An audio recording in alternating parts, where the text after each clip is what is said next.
Well, we've been thrilled, haven't we, with the first two talks in seeing the great movement of God amongst the nations.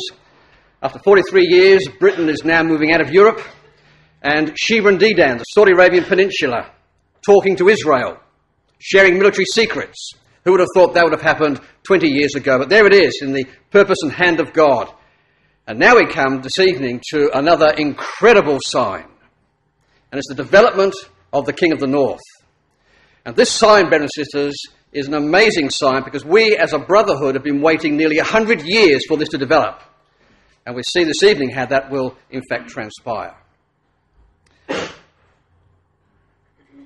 The amazing thing about this whole arrangement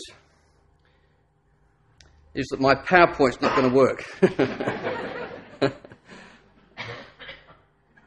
When the Berlin Wall fell, there was great disquiet amongst the Brotherhood that Russia had fallen from grace, its power was no longer apparent on the world stage, but now we're getting headlines like this.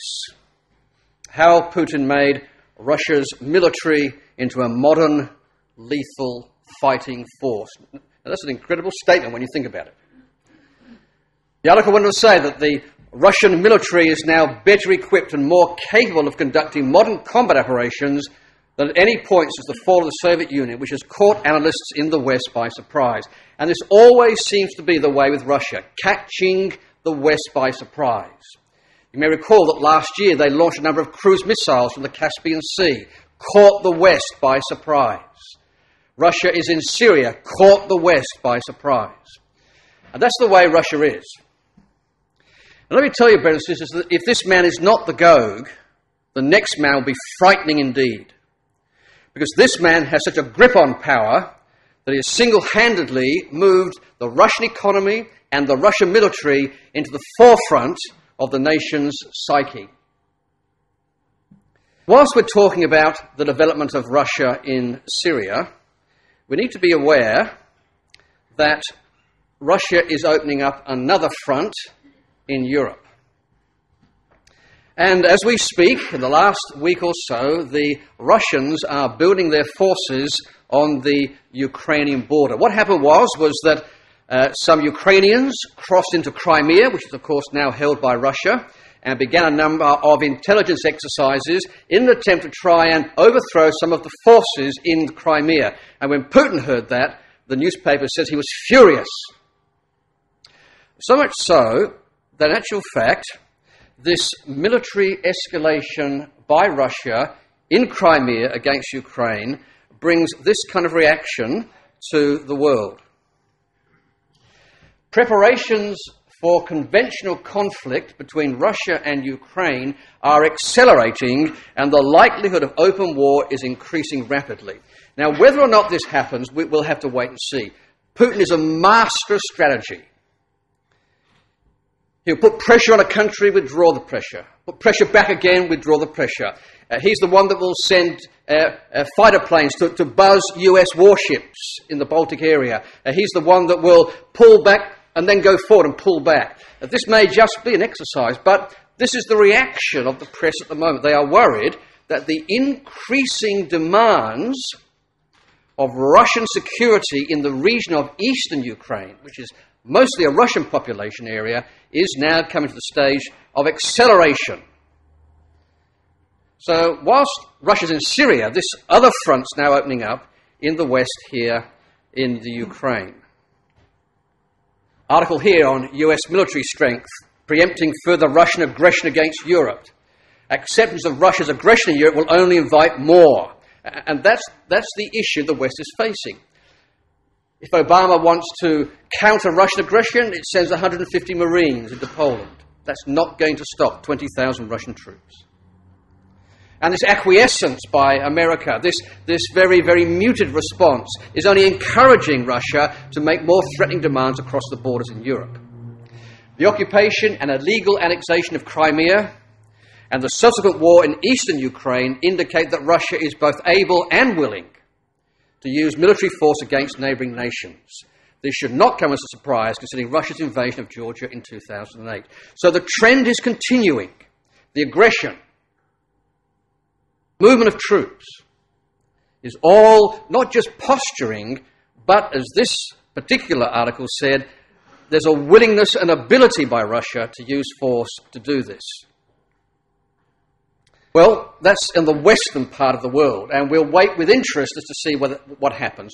Will the pressure go on? Will the Ukrainians cave in?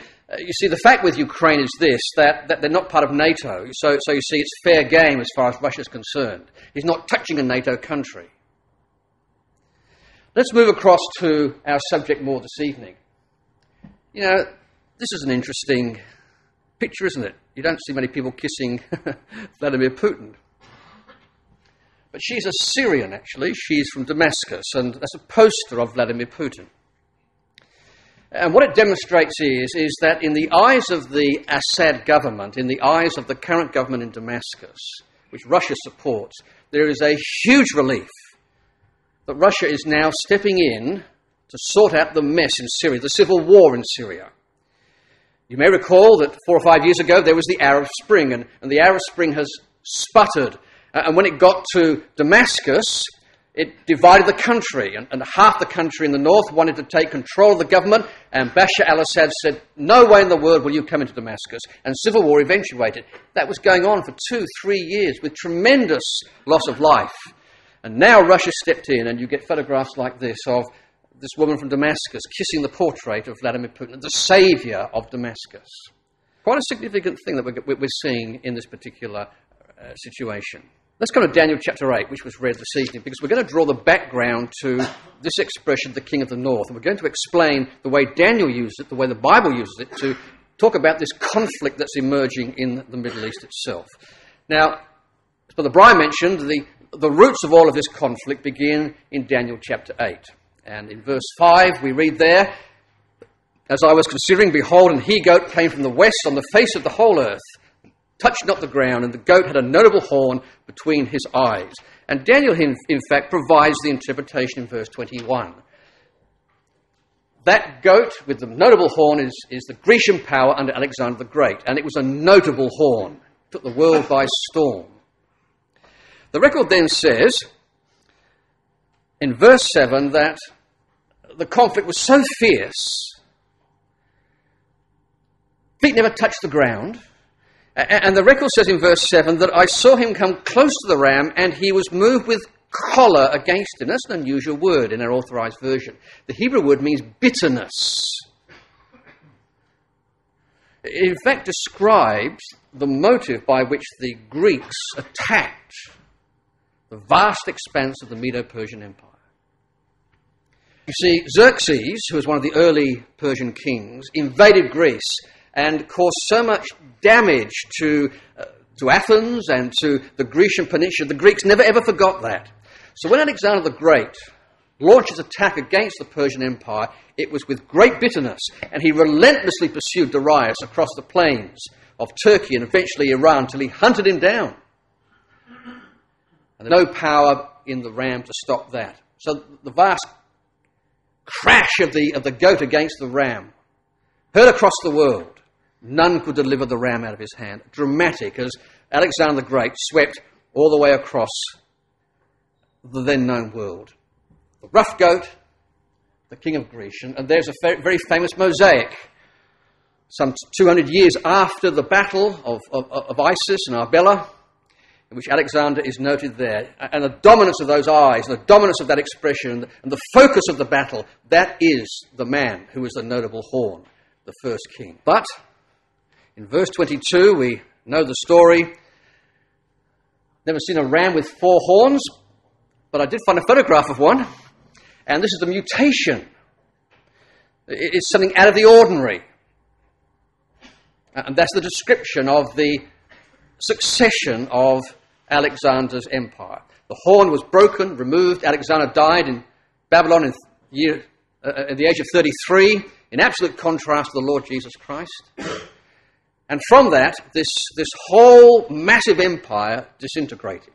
Now the record says there in verse 22, at the end of that verse, that 4 kingdoms shall stand up out of the nation, but not in his power. That is, not as a successor of Alexander. None of Alexander's children ever received any inheritance in that kingdom. It went to the generals. Verse 9, with a little bit more detail about this breaking up of Alexander's empire, because you see, not only was it divided into four, but a fifth power arrived on the horizon. And this fifth power, in verse 9, it is said, in fact, to wax exceeding great toward the south, toward the east, and toward the pleasant land. One of the wonderful things about Brother Thomas's exposition of Daniel and the Apocalypse is that it's a very rigorous, logical explanation of the chapters of Daniel and the chapters of the Apocalypse. See, when you come across a verse like this, and you come across church commentaries, you'll find that in 97% of all church commentaries get this verse wrong.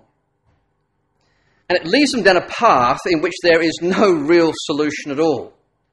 But the doctor, through his careful reading of the Bible, was able to explain this verse and this chapter very wonderfully, as we shall see a little bit later on in the course of our address.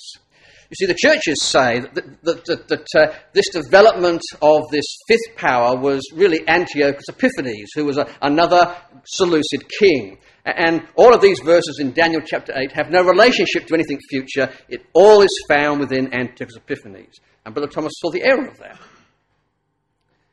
Show the error of that as well. But this fifth power emerges, and the record says that it comes from the west. Well, that's not actually mentioned, is it? That's already assumed. Geographically, the Roman power absorbed all of these Greek powers, but prophetically, it is linked with the Syrian horn. You see, it must have already come from the north because it goes south, and it must have already come from the west because it goes east. And the reason why, prophetically, the Roman power, this fifth power on the horizon, which we shall see in a moment, comes out of the Syrian horn is because it's got to link with the brass and the iron of the bands of the tree of Daniel.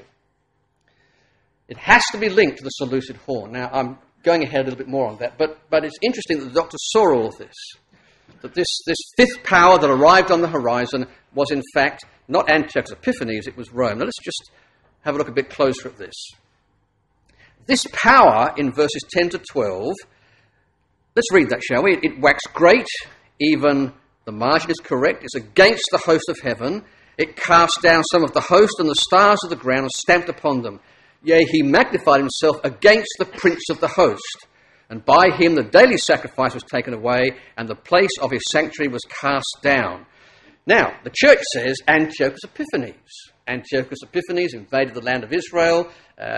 The prince there, the host, was the high priest, and he confronted the high priest, and he, in fact, destroyed some of the temple. Well, he actually didn't do all of that. But actually, it's all wrong. See, because the prince of the host is Jesus Christ himself.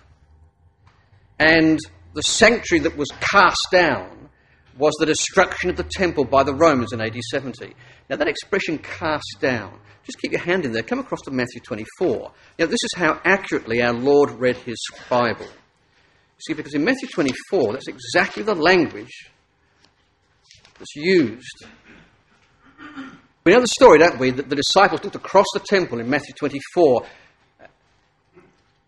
and they deliberately showed the Lord all of this magnificent building, and it was a magnificent building. It's one of the wonders of the ancient world, Herod's temple.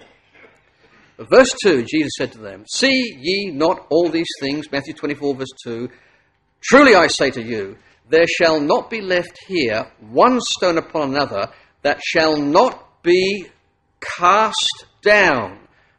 Thrown down. That's the language of Daniel chapter 8 and verse 11. You see, the Lord knew that was speaking about Rome. It was a prediction about the destruction of the Jewish people and the destruction of the temple, and every stone will be cast down. You see, the Lord knew that. Now, let's come across, shall we, to the fulfillment of this. What is intriguing about this incident is that when Alexander the Great died, there were five generals who were competing for his empire. He only had one son, and that child was murdered in infancy. Now, this is interesting because, you see, the record says we need four. So if you were a Bible student after Alexander's death, you'd be scratching your head thinking, well, how's this going to work? Because there are five generals. That one there in the brown, Antigonus, was the fifth general that sought to lay claim to Alexander's empire. But you see, what happened was that in 301, there's a huge battle, the Battle of Ipsos, and that fifth general was removed. So we're talking just a few years after Alexander's death, but at last, the prophecy was absolutely right. And the four generals themselves took control of that empire. Cassander, Lysimachus, Ptolemy, and Seleucus. The area in yellow is the area of Ptolemies. The area in blue is the area of Seleucids. And these are the main players in the book of Daniel. Why are they important? Because, Brother Brian pointed out, Israel is the meat in the sandwich. Israel is the power that's going to get hit from the north and from the south every single time. And that's why they play a significant role. Now, in Daniel chapter 11, most of the chapter deals with this conflict between the Seleucids here and the Ptolemies in the south. In fact, there were a series of wars, backwards and forwards, backwards and forwards. And Israel, in the end, received all of that conflict because it was in the middle of that. And Daniel 11, in great detail, describes that. Now, do you know that the detail is so significant that skeptics of the Bible have tried to prove that it was written after the event? It's just so detailed. Of all of this movement between north and south, a fascinating chapter. Now, let's come to verse 23, because this is where we come to the crux of the issue that takes us from the past into the future. And what verse 23 does is it explains how this fifth power, this horn arising out of one of the four horns, is now going to dominate the Middle East. Let's read verse 23. In the latter time of their kingdom, when the transgressors are come to the full, a king of fierce countenance and understanding dark sentences shall stand up. And his power shall be mighty, but not by his own power, and he shall destroy wonderfully and shall prosper in practice, and shall destroy the mighty and the holy people. So you see, verse 23 and 24 is a commentary on verses 10, 11 and 12. It's an explanation as to how this power, in fact, grew and overthrew the Jewish people. Now let's look at the language. This phrase is critical. In the latter time of their kingdom. So these four generals, Lysimachus, Cassander, Ptolemy, and Seleucus, they're going to exist for a time. But at the end of their kingdom, at the time when their kingdom is about to be dissolved and removed, in the latter time of their kingdom, in other words, from around BC 190 to about BC 30, this fifth power is going to come into the arena of the Middle East. When the transgressors are come to a full, in actual fact, the Hebrew is when the transgressions are come to a full. And the Lord Jesus Christ, in Matthew 23, verse 32, picked that idea up. He said about the Jewish nation, about their iniquity coming to a full. Let's look at that, shall we? Matthew 23. Talking about the iniquity of the nation, the evil of the nation. In verse 32, he said, "Fill ye up the measure of your fathers." Fill ye up. When the transgressions are come to the full. You see that the Lord knew the prophecy of Daniel chapter 8. So, in the latter time of their kingdoms, so when these four Greek divisions are going to now crumble beneath the might of Rome, and when the transgressions are going to come to a full, when the Jewish people's iniquity is about to be topped up to the full, A king of fierce countenance and understanding dark sentences shall stand up. Now I want you to come to Deuteronomy 28, because that expression is drawn from Deuteronomy 28. Deuteronomy 28, we read this. Verse 48, therefore thou shalt serve thine enemies, which Yahweh thy God shall send against thee, in hunger and in thirst, in nakedness, in want of all things. He shall put a yoke of iron upon thy neck until he have destroyed thee. Now we know that Deuteronomy 28, verse 48, is talking about the Roman power. A yoke of iron until he has destroyed thee. Those are frightening words. Rome would be in Israel until Israel was destroyed. That's why Daniel 8 spoke about the fall of the Jewish Commonwealth, because it's been out. Look at the language of verse 49. Yahweh shall bring a nation against thee from far, from the ends of the earth, as swift as the eagle flieth, a nation whose language thou shalt not understand, a nation of fierce countenance. Now, if you have a marginal reference, you'll see there the Hebrew is strong of face, and it includes Daniel 8, verse 23 in the list of quotations. So the expression king of fierce countenance, in referring to the Roman power, was not an isolated incident. It was drawing from Deuteronomy 28. The power of Rome is evident. Let's come back to Daniel chapter 8. This is the emergence of Rome into the Middle East.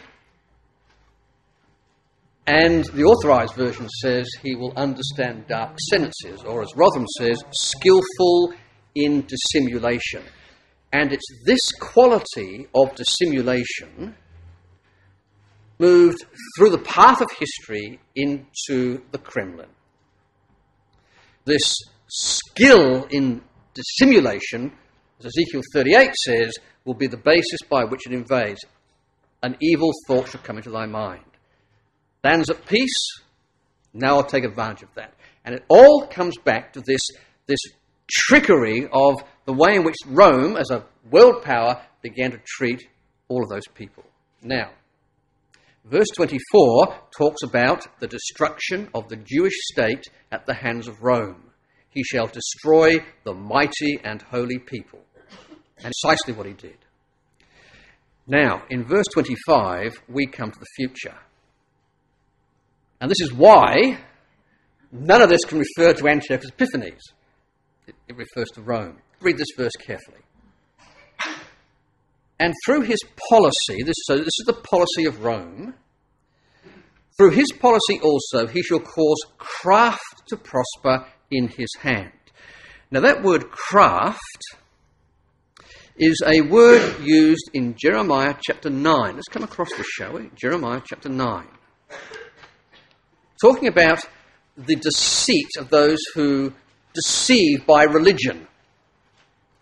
So here it is in Jeremiah 9, verse 6, talking about those in verse 5 who deceive every man his neighbour. So verse 6, thine habitation, that's Israel's, is in the midst of deceit. Through deceit they refuse to know me, saith Yahweh.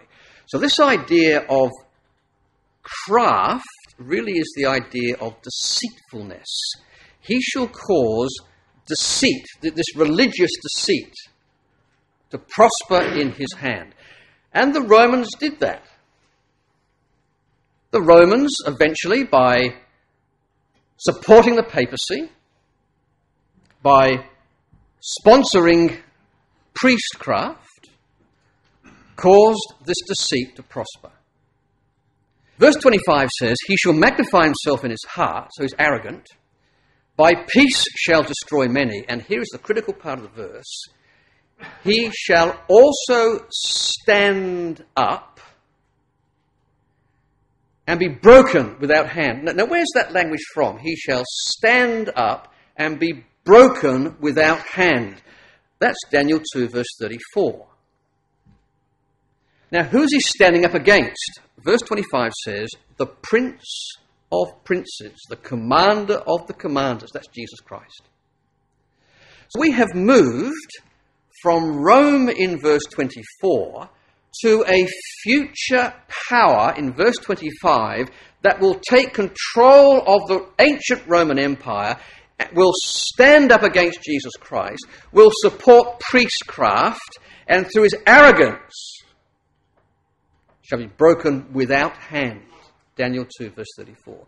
So you can see how amazing this prophecy is. We have moved from the conflict of the Middle East back in the area just before Rome came on the scene to the future in a verse. Now, whoever takes control of the ancient Roman Empire will be Gog. And if it's Putin, he is precisely the man who is causing craft to prosper. You've probably seen the photographs of Putin and the Russian Orthodox Patriarch hand in hand, supporting each other. Putin knows he needs the Russian Orthodox Church.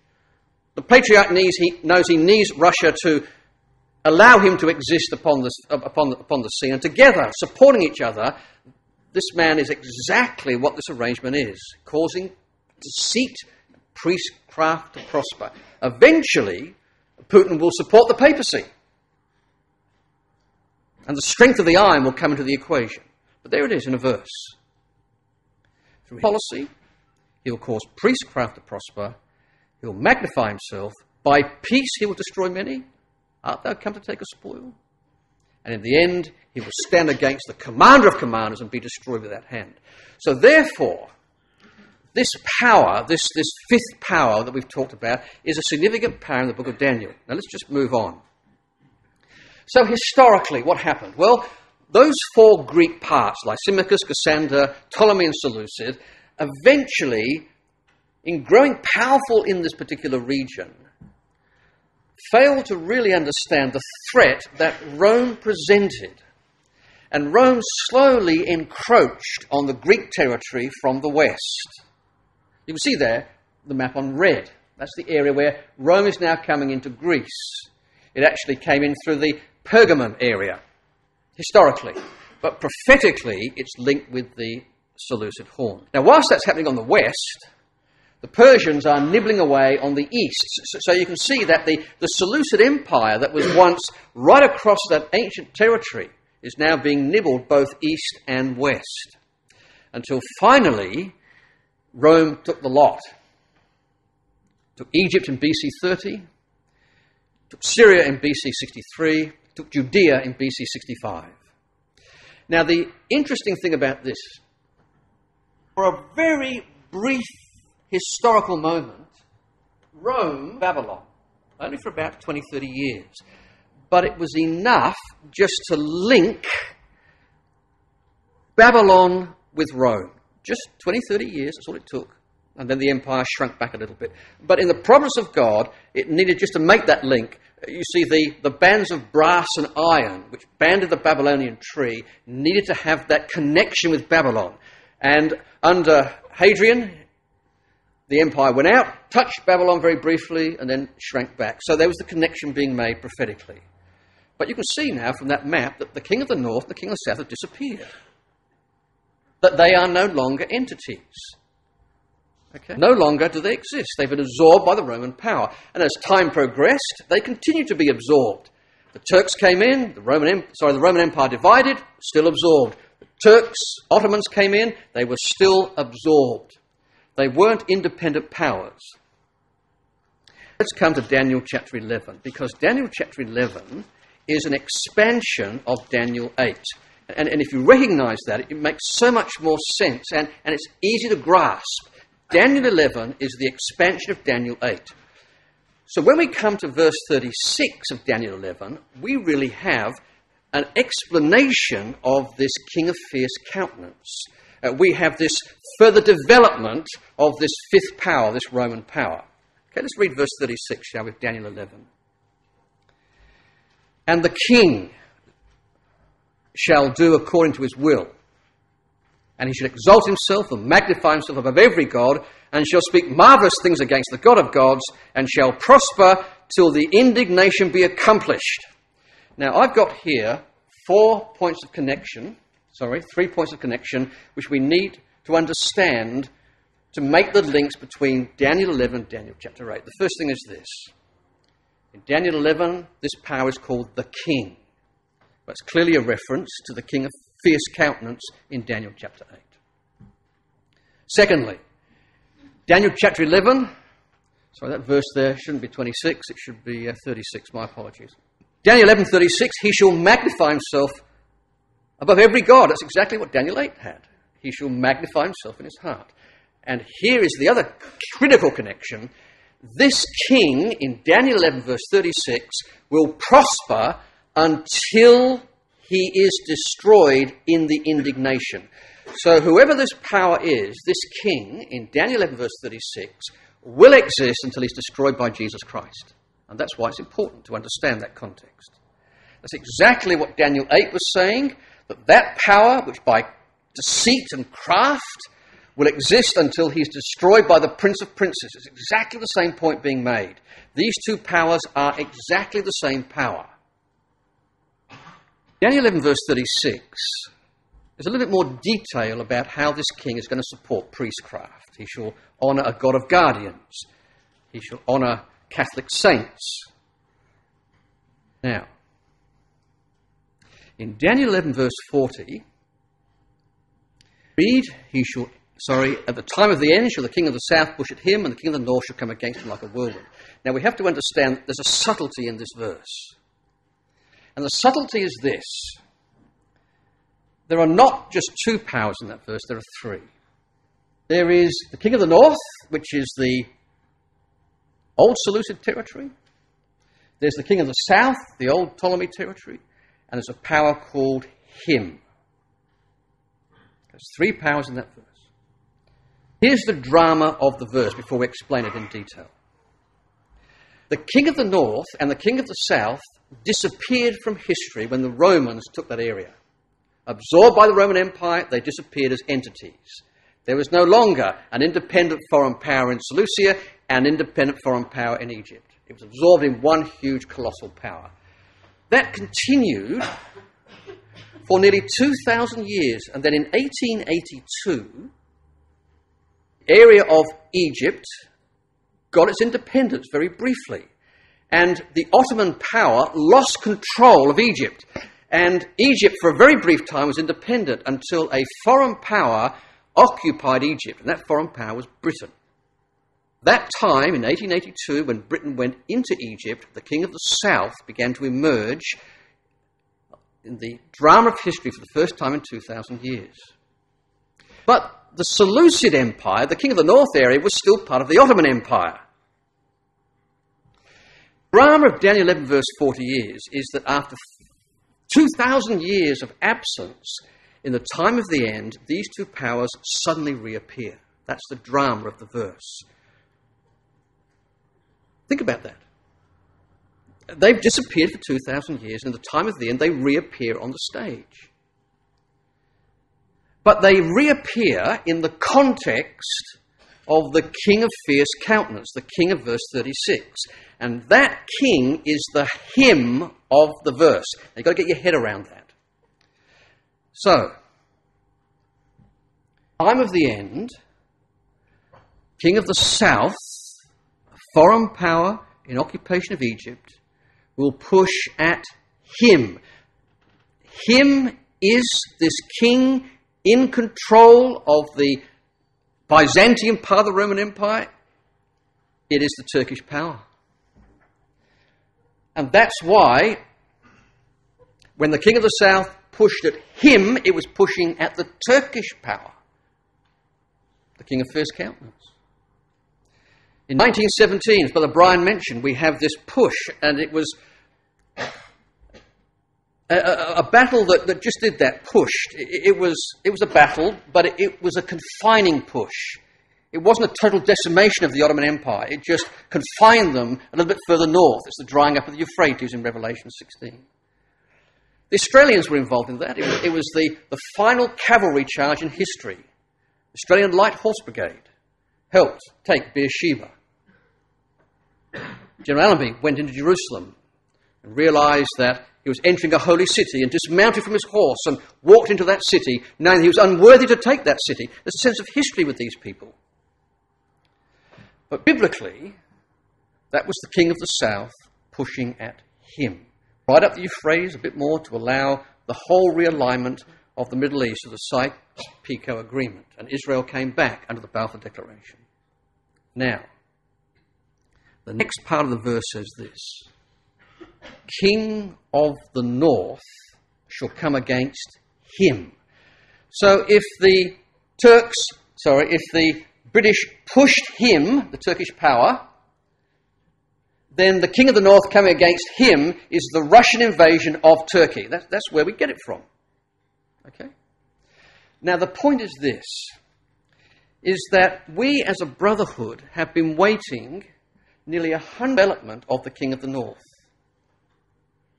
1917, the king of the south pushed at him, but there was still no king of the north. Last year, we saw the beginnings of the king of the north. Now let's just review this.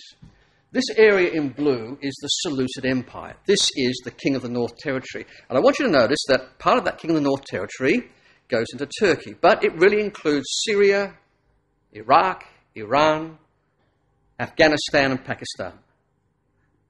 And Turkmenistan as well. So that's the area, the geographical area of the king of the north.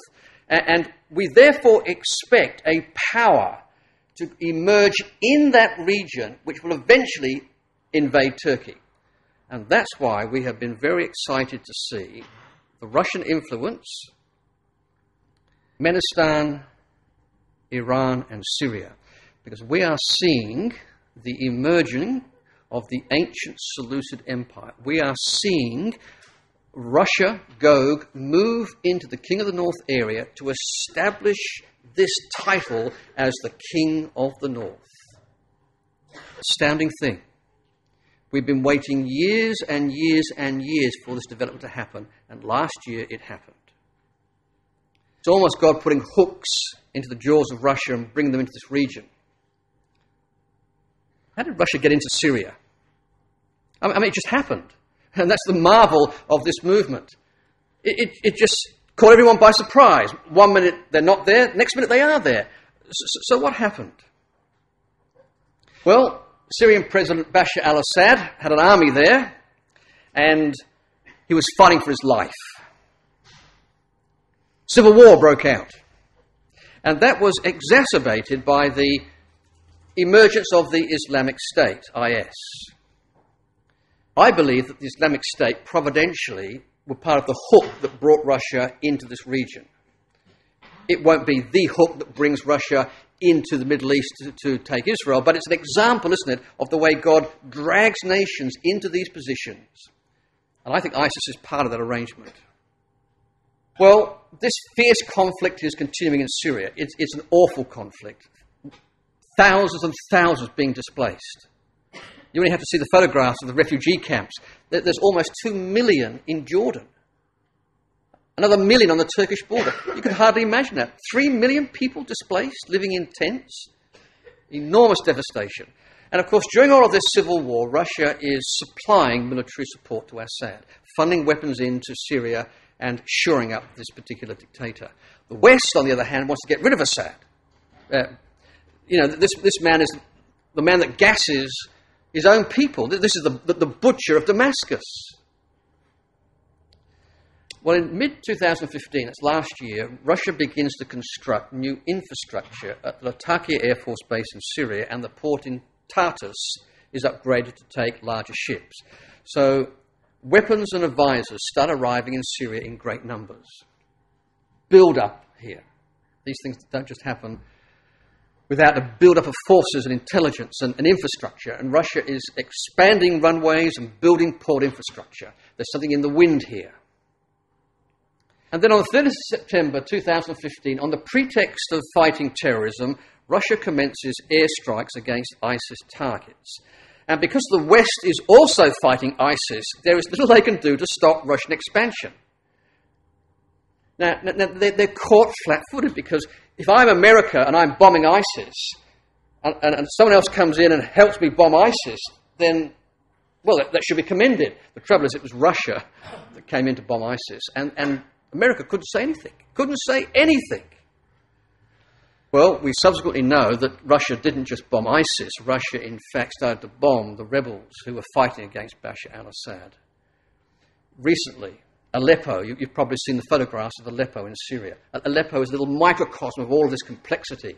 You've got Kurds, rebels, Russians, Iranians, Hezbollah, Syrians, all focused on this little city, or this city called Aleppo. And Russia has no qualms at all about bombing hospitals or civilians.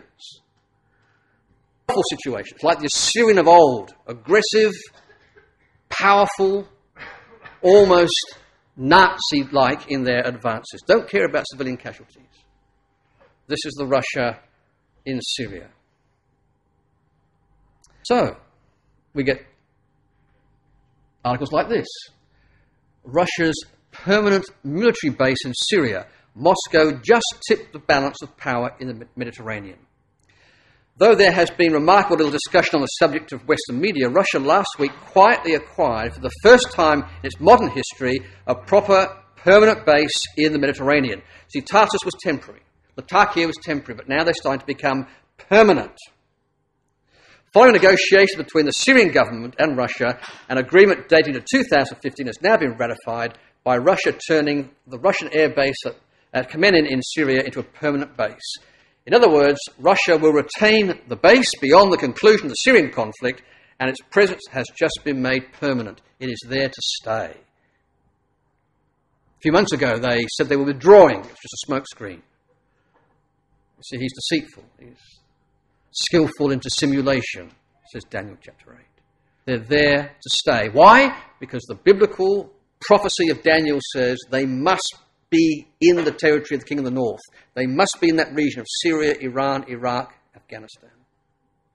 And there have been successes against ISIS. And there's a map there showing the complex spaghetti of Syria.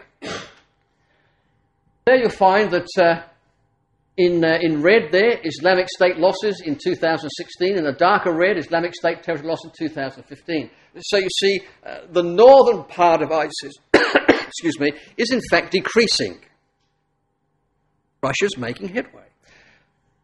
When Palmyra was taken in Syria, the Russians were very quick to say, we helped. Russia's winning. Russia's seen as a reliable ally. America's not really winning much, but Russia is. And that, to the Syrian people, is certainly worth taking note of. Get the job done.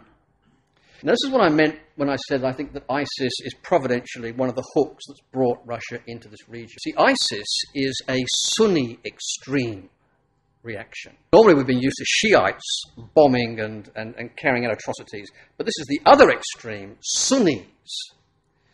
And these Sunnis have, in fact, a global terror campaign. It's Brussels, it's Nice, it's places like that. That's why a worldwide solution has brought Russia into this, not just to shore up Bashar al-Assad, but to be an excuse to come into the region and deal with ISIS. ISIS may continue to be there until Armageddon. We don't know, but it's been the hook that's brought Russia into that particular area. Who can sort that complexity out? The other significant thing is that there have been some game changers as far as military hardware is concerned. You know, Ezekiel 38:7 says that Russia will be a guard. And this whole concept of missile defense systems is this guard that Russia provides. It's got missile systems in Europe. It's got now missile systems here in the Middle East. Now look at the range of that missile. Who's going to challenge any aeroplane of Russia in that area there? And I want you to notice too that it also creeps across half of Israel. And that's disturbing the Israelis because they've had free rein up until now in going in and just taking out a few Hezbollah or Syrian weapons threats. But now, of course, Russia's in there and there's a problem. That's why Netanyahu and Putin meet regularly to actually sort out the rules of engagement. And Putin has said, not so much in many words, but has said to Netanyahu, look, on certain occasions you can go across the border and hit Hezbollah. Just let me know first. And that's a deal that the Russians and the Israelis have made. It's sort of sort of an uneasy truce in some ways. But that's the threat that Russia poses to Israel. It has put an umbrella of its S-400 missiles within range of Israel. And that's dangerous indeed. So Israel no longer has the flexibility it had several years ago. be thou a guard to them. He shall cause craft to prosper. There is a Christian zeal behind Russia's war in Syria. Here's an Orthodox priest blessing assault rifles and handing them out to Russian armed guards. You see, Putin is seen to be the hero and champion and saviour of the Christians in the Middle East. There aren't very many of them. Putin is seen to be the saviour of that. So here's a Russian Orthodox priest blessing a fighter plane just before it takes off. So he's got the holy water and he's sprinkling on the fuselage. You see, because that's the craft that's being sponsored by Putin himself. Many examples of this liaison with religion. Now, the other fascinating thing is this. Persia, in Ezekiel 38, belongs to the Russian Confederacy, and it's all part of that King of the North territory. So there have been these significant photographs. There's Putin all smiles with the Iranian leaders. Russia and Iran just got even closer. They have signed military deals exchanging intelligence. Russia and Iran have increased trade relations, especially over the past 5 years.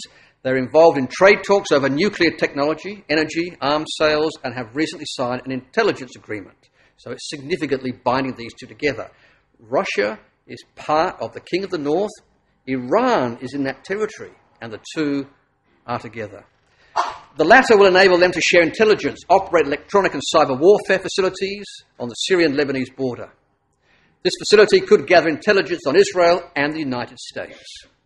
Any Iranian-Russian alliance must be given more consideration as it relates to the Middle and Near East and the world.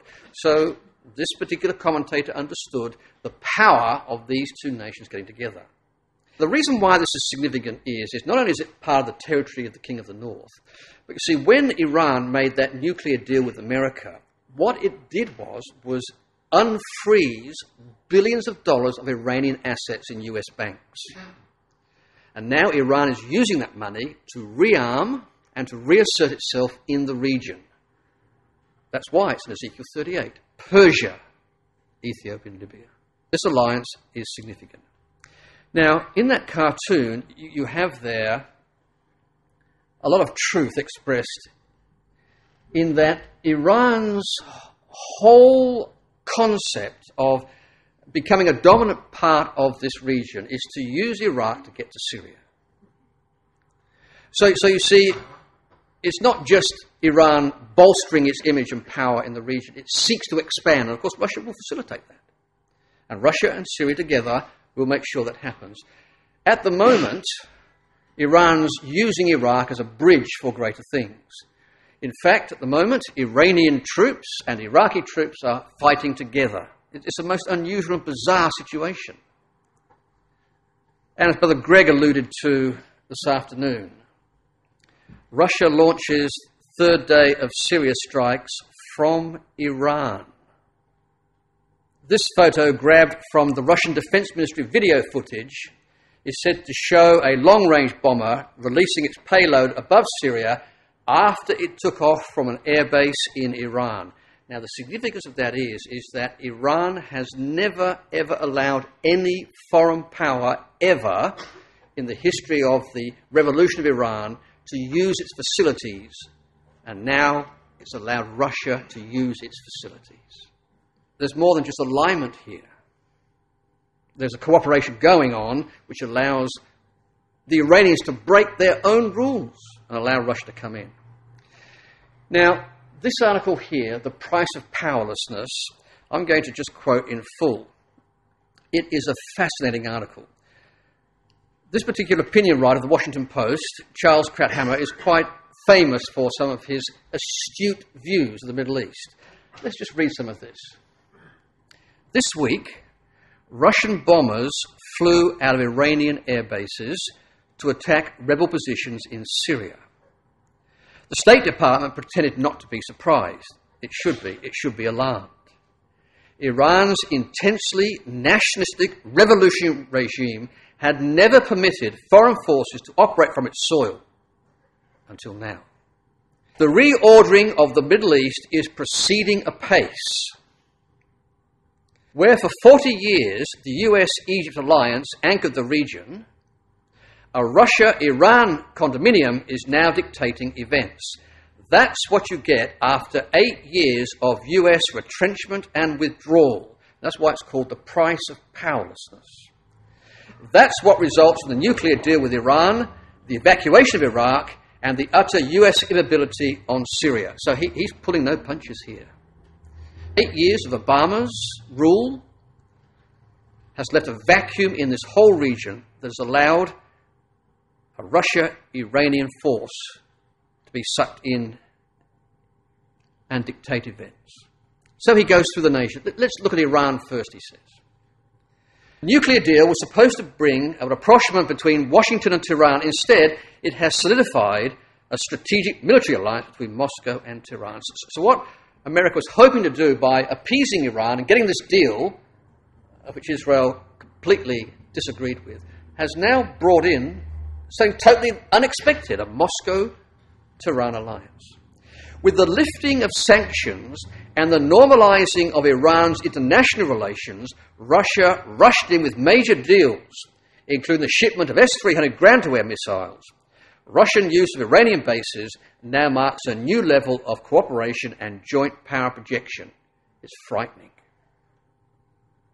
This is what's driving the Saudi Arabians, Sheba and Dedan of Ezekiel 38, to talk to Israel's military intelligence. Because Iran and Russia in Iran is a massive threat to the security of the region. Let's take Iraq. These bombing runs cross Iraqi airspace. So Russia's taking off from Iran, goes over Iraq and drops the bombs on Syria. Before President Obama's withdrawal from Iraq, that could not have happened. I mean, Russia overflying Iraq, where America was there. The resulting vacuum has not only created a corridor for Russian bombing, it has gradually allowed a hard-won post-Saddam Iraq to slip into Iran's orbit.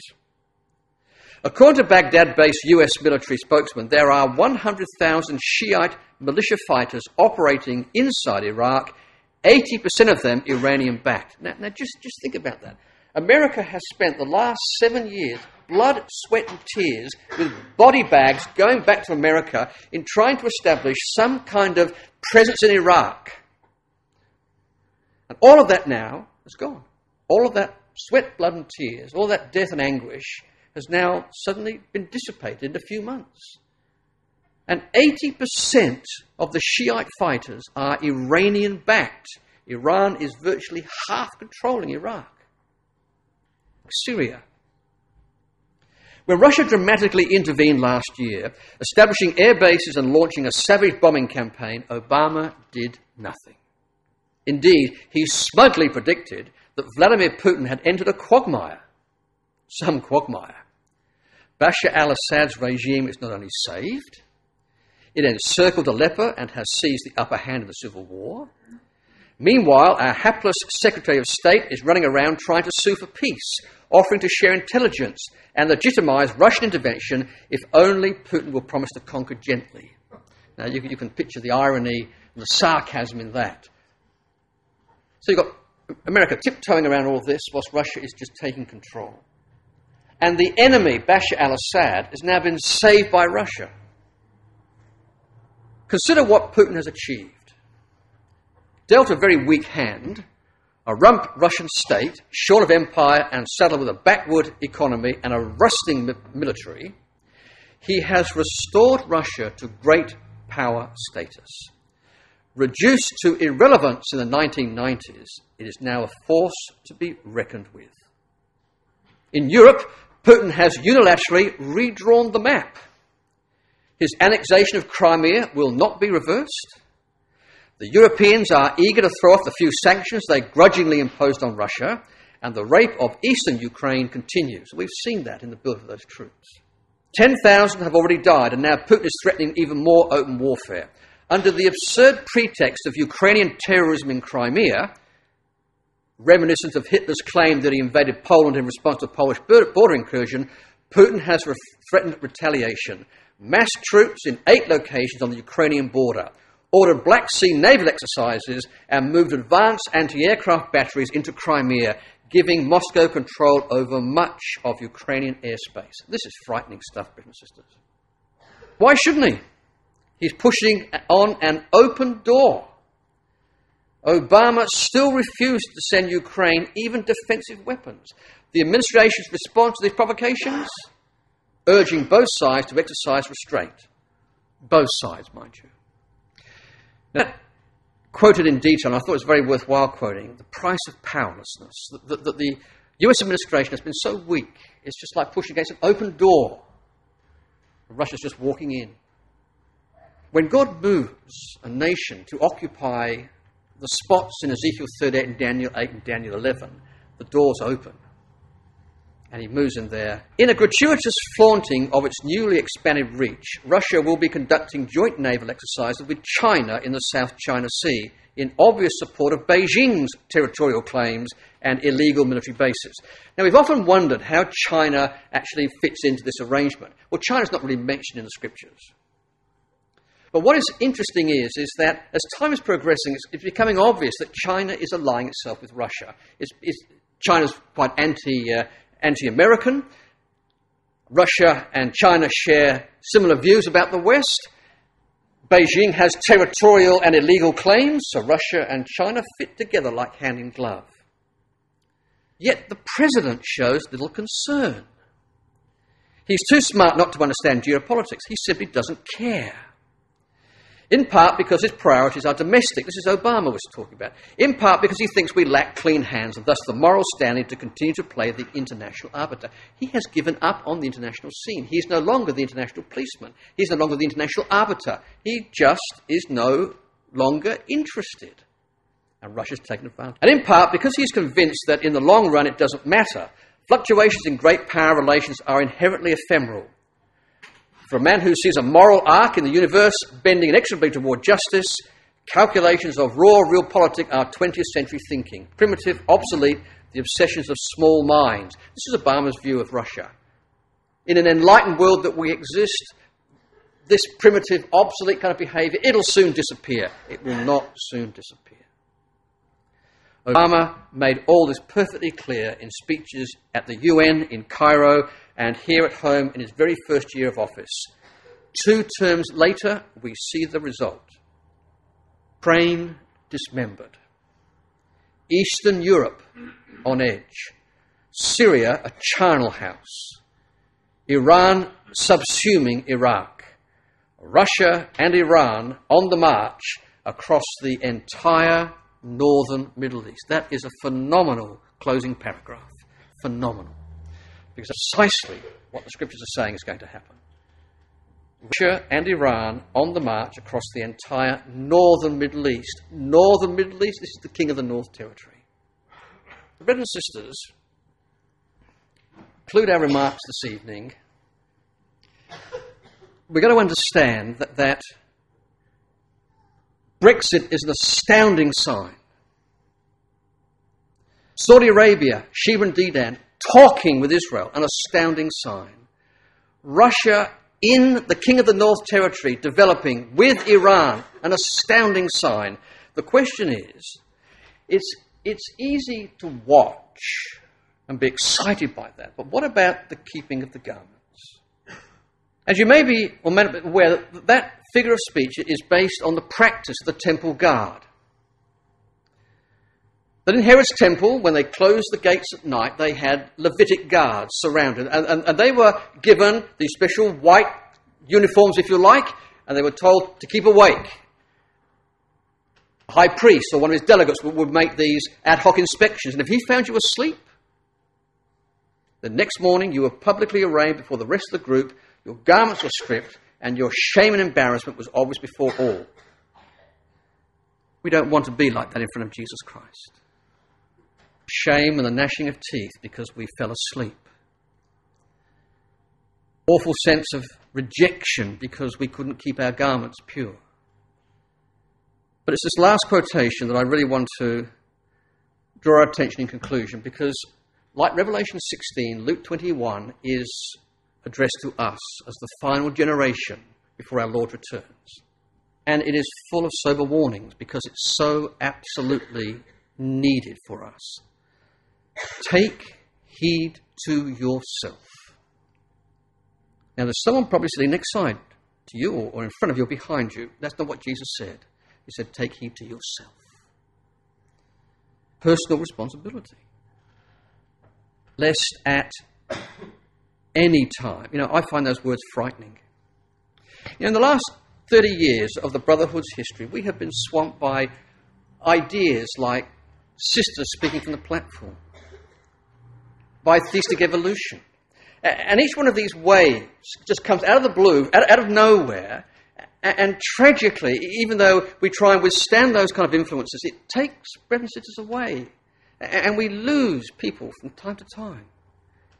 At any time. Who knows what the next wave is going to be? But every wave that comes and challenges our statement of faith and challenges our ecclesia and challenges our very sensitivity to the truth takes people away at any time. That's frightening. Lest at any time your hearts, so you see, it's an attitudinal issue. World out there with its philosophies is attacking our subconscious, our consciousness, our priorities, our thoughts, our approach to life. It's the heart that's being attacked, our mind. And the attack is what's called an overcharging, a superfluousness of surfeiting and drunkenness and cares of this life. Isn't that our world? Bury your head in the sand kind of approach. This need for something to dull the reality of our world, the intoxicants, the pleasures, all this to just try and get through the tediousness of life and the evil of life. The Lord said, take heed to yourself. This is an exhortation for us, our generation, here now. That day come upon you unawares. Now we are excited today by the events happening. In fact, every week something dramatic happens. But is it having an effect? Are we different people for that? And I exhort myself in relation to that as well. Am I a better servant of Christ? Have I applied myself more to the things of God than I should be? You see, that's what these signs are all about. Watching is the easy part. It's the keeping the garments that's difficult. Watch ye therefore, and here's the antidote. Watch and pray. Be alert, not just to the signs of the times and the exciting things that happen, but be alert to the dangers. Waves of the isms that are coming. The false teachings, the attack on our statement of faith. All of these things are being undermined. Be aware of those things and pray always. And it's not an age of prayer. It's a ridiculous life, the hectic pace that we live. Not an age encouraging prayer. We're going to change that. We're going to make time for prayer. This closeness of relationship with God is significant. Do you feel close to Jesus Christ? Do we know him? See, those are the questions we need to ask. And prayer is the means by which we draw close to God. Are we doing that? We may be accounted worthy to escape all these things. None of us are worthy, but we can be accounted worthy. None of us are righteous, but we can be accounted righteous.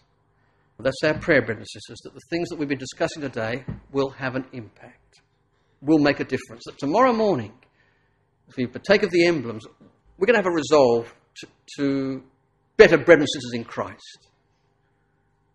Take heed of the things of our responsibilities more significantly. To attend to the word and to service, to dedication. Tomorrow's a new day. And these things have to affect us in the end. All want to stand accounted worthy before the Son of Man. None of us want to be ashamed, rejected, refused. None of us want that. But are we prepared to make the changes? Watch ye therefore and pray always that you may be accounted worthy to stand before the Son of Man.